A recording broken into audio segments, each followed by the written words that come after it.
भारताचं संविधान लागू झालं त्याचं हे अमृत महोत्सवी वर्ष आहे आणि या अमृत महोत्सवी वर्षानिमित्त नगर शहरामध्ये CSRD महाविद्यालय, मानवाधिकार संघटना आणि समाज कल्याण विभागानं जो संविधान जागर कार्यक्रम आयोजित केला होता त्याला खूप चांगला प्रतिसाद मिळाला। या निमित्तानं एक चर्चा होऊ शकली की संविधान आपलं खूप चांगलं आहे, परंतु त्यातल्या अनेक तरतुदी संविधानाच्या पानावरती तशाच्या तशा पडून आहेत, त्या अनुभूतीला येत नाहीत नागरिकांना।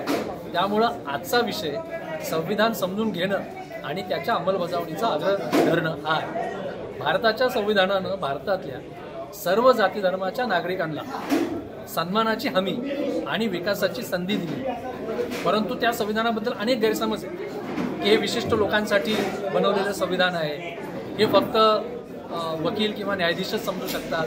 तर मला एक आवर्जून विनंती करायची आहे की संविधान समजून घ्यायला अवघड नाही, संविधान तुम्ही समजून घेऊ शकता, ते घेतलं पाहिजे, कारण ते संविधान आपल्या जगण्याचा आधार आहे।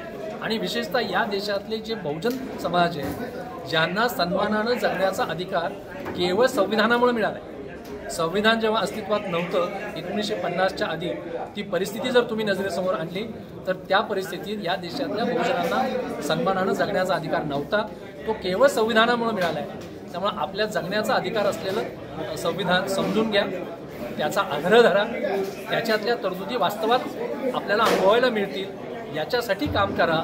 हाच संविधान दिनाच्या निमित्तानं समजून घेण्याचा मुद्दा आहे।